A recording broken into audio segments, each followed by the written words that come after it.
Doctor Baba Saheb Ambedkar open university.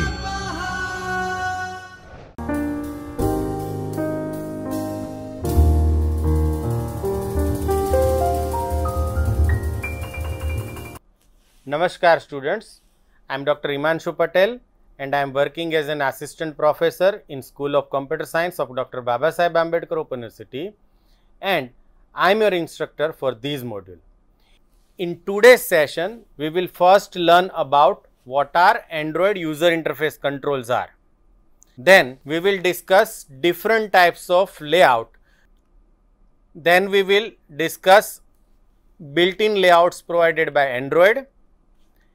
And then we discuss different types of text control, and finally we will discuss all the types of button controls. So, learning objective for this module is, after studying this module, learner should be able to understand the user interface elements available within the Android SDK. They can use various user interface elements. They learn how to use text and button controls to build a screen, and they will also learn how application can listen for various action performed by user on text and button control. So, let us start our discussion with what are Android user interface controls. Android user interface controls are those components of Android that are used to design the user interface in more interactive way. Android provides number of user interface controls that you can use to design your screen. It helps us to develop an application that make user interaction better with the view components. Every control has some specific features. So, for different type of uses, you can use different controls provided by Android. Android provides us a huge range of user interface control of many types such as button, text view, etc. As we know, user interface is the only thing that a user interact with within an application. So, user responds to controls that is available in your app. So, it is a primary means of interaction with user. This is the reason that we make our application look aesthetic and more connective. So, you should use proper user interface control to design your application. To do so, we need to add user interface control or widgets controls in respective application. Let us try to understand layouts. In Android, every layout defines the structure for a user interface in your app, such as in an activity. We have already used one file, activity_main.xml file, which is our layout file. So, basically layout defines structure for user interface. All elements in the layout are built using a hierarchy of view and view group object. On screen you can see the topmost is view group, which may be used to group another view group or views. Basically every control in Android is a view. Button is a view, text view is a view, spinner is a view, list is a view, radio button is a view. So, all these are collectively combined into view group, which may have another view group or nested view group. So, every layout consists of two things: first view group and second individual views. A view usually draws something the user can see and interact with. So, every control is a view, whereas view group is an invisible container that defines the layout structure for view and other view group object. View group is a logical grouping of views. So, basically it is invisible, but it is used to group other views. The view objects are usually called widgets and can be one of many subclasses such as button or text view. So, widget is another name for view. The view group objects are usually called layouts. They can be one of the many types that provides different layout structures such as linear layout or constraint layout. We will discuss different types of layout in next slide. You can declare layout in two ways. First, declare user interface elements in XML that we have already done. You can also use Android Studio's layout editor to build your XML layout using drag and drop interface. So, this is a very easy way to build your layouts. You have to just drag and drop controls. The second type of way in which you can declare layout is instantiate layout elements at runtime. That means create or define layouts programmatically at runtime. Your app can create view and view group object and manipulate their properties programmatically. The second way is to dynamically create your layout at runtime using view and other view group. Now, let us understand built-in layouts provided by Android. We have already used one layout, that is constraint layout, right? So, other than that, what type of other layouts provided by Android, we discuss one by one. So, first example or first type of built-in layout is linear layout. It is a layout that organizes the children into a single horizontal or vertical row. It creates a scroll bar if the length of the window exceeds the length of the screen. What does it mean? It either arranges the controls line by line or row by row, or it may arrange the component column wise or horizontally.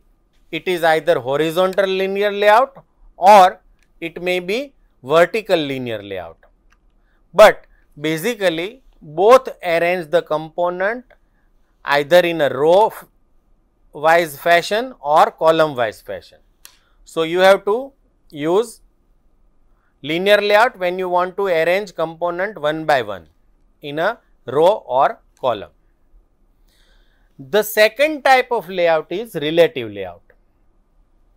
It enables you to specify the location of child objects relative to each other, child A to the left of child B, for example, or to the parent, aligned to the top of the parent, bottom of the parent, left of the parent, right of the parent, etc.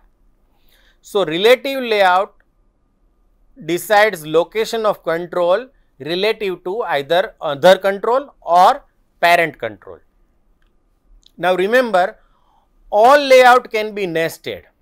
That means, inside linear layout we can have another linear layout also or other layout also. The third type of built-in layout is table layout. As its name suggests, it arranges the component in a row and column manners. So, table layout is a view that groups view in row and columns. The fourth type of built-in layout is frame layout. Frame layout is designed to block out an area on the screen to display a single item. Generally, frame layout should be used to hold a single child view because it can be difficult to organize child views in a way that is scalable to different screen size without the children overlapping each other. So, it arranges the component in stack manner. The recently added component is placed on the top of stack. We will understand all these layout with proper example. So, you will get better idea about all the layouts. First, we try to understand horizontal and vertical linear layout. Now, on screen you can see we have horizontal linear layout. If you follow mouse pointer, you will find this number 1 is text view, right. So, it is the arranged in first row, then there is a edit text with value 10. So, this is in second row. Similarly, number 2 is the text view, it is in third row, 20 is the edit text which is in fourth row, and so on. So, all red color components are arranged one by one or in linear fashion in a vertical manner, but it is called horizontal linear layout.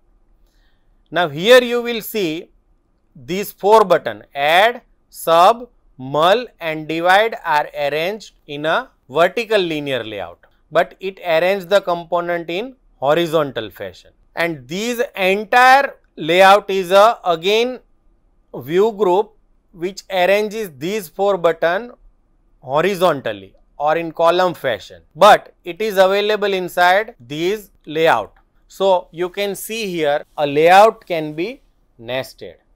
So, this is an example of horizontal and linear layout. Now, another type of layout is frame layout. So, again we have already discussed this.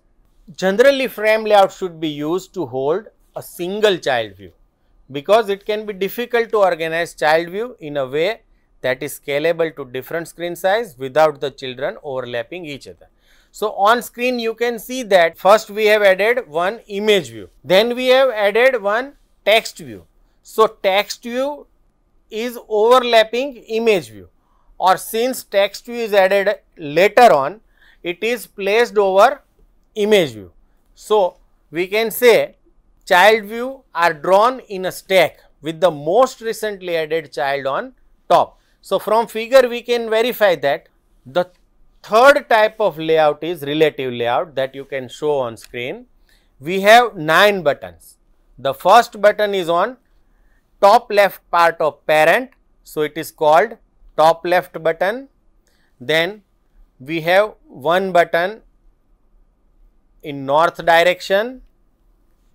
We have one button in top right direction, in west direction, east direction, in center of parent, bottom left of parent, bottom center of parent and bottom right of parent. So, these kind of relative arrangement of controls are there in relative layout. So, it is a view group that displays child view in relative position. All these controls are placed relative to parent. The position of each view can be specified as relative to sibling element, such as to the left of or below another view, or in position relative to parent relative layout area, such as aligned to bottom, left or center, that we can see on the screen.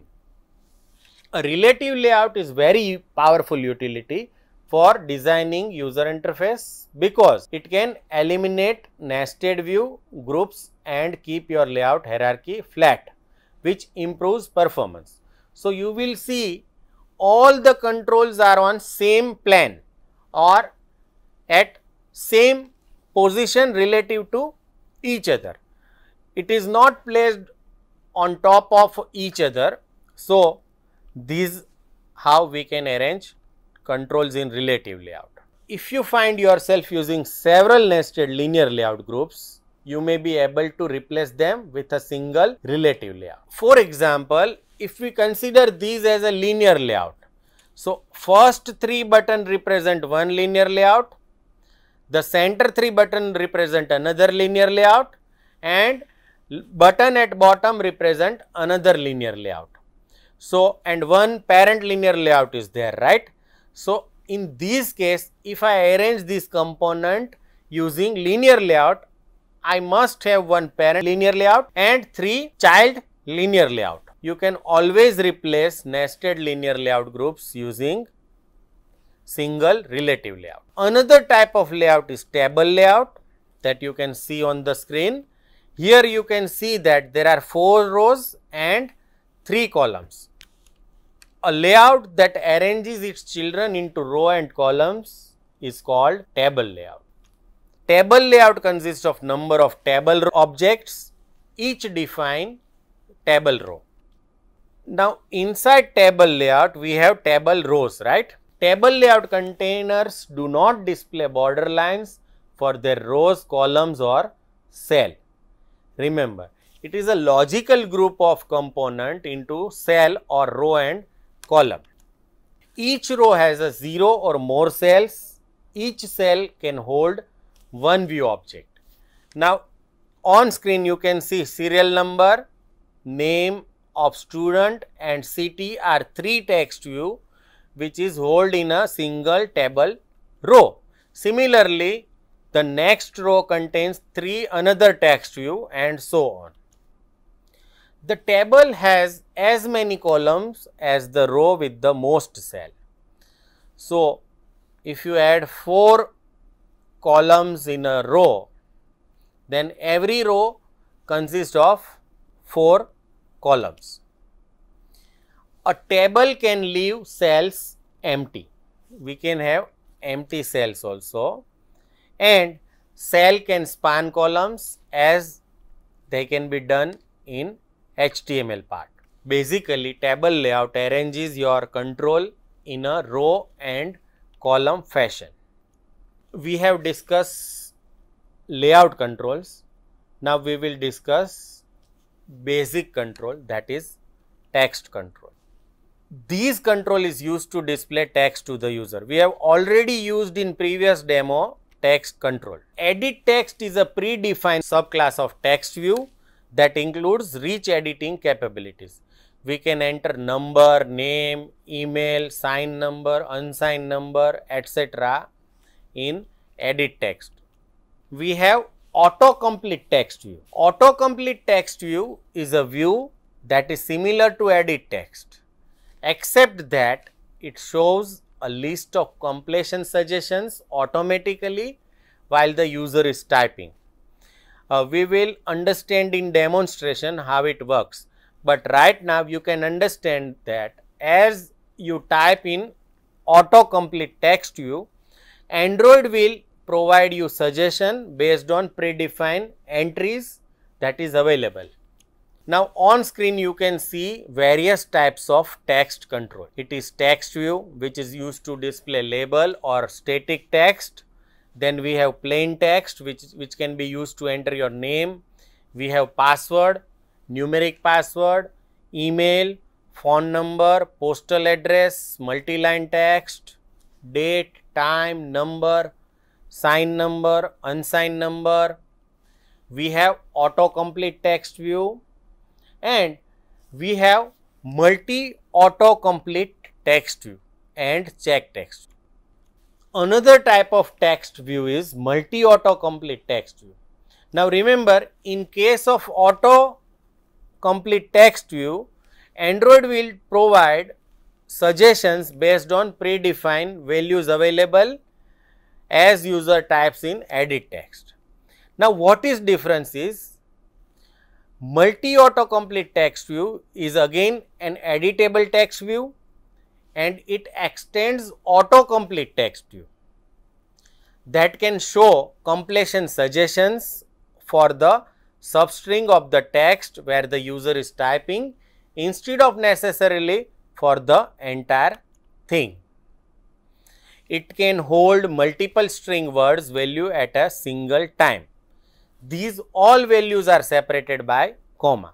From suggestions, if you select any one of the item and if you press comma, it will again show you the available of list of item from where you can directly select particular value. So that is how you can select multiple values from auto suggestions, which is separated by comma. The next type of text view control is checked text view, which is again an extension to text view which supports the checkable interface and displays it. These are the examples of text control. For autocomplete text view and multi autocomplete text view, we need to use array adapter. So what is array adapter? You can use array adapter to provide views for an adapter view. Returns a view for each object in collection of data objects you provide and can be used with list based user interface we get, such as autocomplete text view, multi autocomplete text view, list view or spinner. You define all the suggestions in a string array, and to display this string array in a auto suggestion list, we require this array adapter. By default, the array adapter creates view on each data object in the collection you provide, which is string array, and places the result in a text view. You may also customize what type of view is used for the data object in the collection. There are different ways of showing collections that we will see in demonstration. How to create array adapter? So it has some simple syntax. First, you need to declare adapter type object. So here in bracket we write down string. So it means these array adapters hold collection of string, and this small adapter is the name of object of type array adapter. Now using new operator, we create instance of array adapter. Now remember, array adapter can take different types of data. So here we take collection of strings. So this type is a string. Now it takes 3 arguments. The first argument is context. So this specifies the activity in which we write down this code. The second is how this list will be displayed. So here we have inbuilt layout called android.r.layout.simpleexpandable_list_item_1. So this is the layout which is used to display list of item available in this string array called string array name. So in third argument we will specify the string array, since we are specify type as a string. So the third argument must be string array, right? We need to use this array adapter for autocomplete text view and multi autocomplete text view. Now let us understand button controls. We have used normal buttons in previous demonstration, but here we want to explore other types of button. So the first type of button is an image button. An image button is a button with an image instead of text. Remember, we write down either add, subtract, multiply for that simple calculate. But here instead of text we can display image. The second type of control is called chips, which are compact element that represent an attribute, text, entry or action. So on screen you can see the different types of button provided by button. The first is button, which is normal button. The second is called image button, and third is called chip group, which is used to arrange chips. Now you can see on screen different types of chips, right? So this is called attribute chip, this is called choice type of chip, this is again called input chips, and the third type is filter chips, and last is action chips. When you click on action chip, it represents some action. When you click on choice chips, it represents some choice by user, and when you want to filter something, you can use filter chip. Chip may be of 4 types: input chip, choice chip, filter chip or action chip. Let us try to understand other types of button control. We have checkbox control. So it is an on off switch that can be toggled by user. If it is checked, then it becomes unchecked. If it is unchecked, it becomes checked. So it is a kind of on off switch. And remember, all these checkbox are not mutually exclusive. It means you can have multiple checkbox checked at a time. Another type of button is called radio button, which has 2 states, either checked or unchecked. But the difference is that in case of radio button, you can make them mutually exclusive by putting them in radio group. So radio group is used to group together one or more radio buttons. For example, a gender may be either male or female. So what you can do is you can put radio button for male and female inside radio group so that they are mutually exclusive, means at a time only one can be selected from available option. On screen you can see radio group, radio button and checkbox control. Another type of button is toggle button, which is again on off button with a light indicator. Then we have switch, which is two state toggle switch we get that can select between two options, true or false, on or off, enable or disable. For example, permission on your app use these kind of switch. If it is on, permission is granted. If it is off, permission is revoked. That you can verify from any installed app permission on your mobile. Another type of newly introduced control by Android is floating action button, which is nothing but circular button that triggers the primary action in your app's user interface. For example, in your mail application, there may be small round button with plus sign is given, which can be used to compose or add email to your sender. So basically it represents one action. That is why it is called floating action button. So friends, let us sum up. In this module, we have learned about the user interface element available with the Android SDK. We have discussed text control and button controls. We learn how to use various user interface elements, that is text and various types of buttons, how to use text and autocomplete text view, how to use various types of button controls to build a screen, and we have also learned how your application can listen for various actions performed by the user on text and button control. So friends, I hope you enjoy this session. Thank you and happy learning.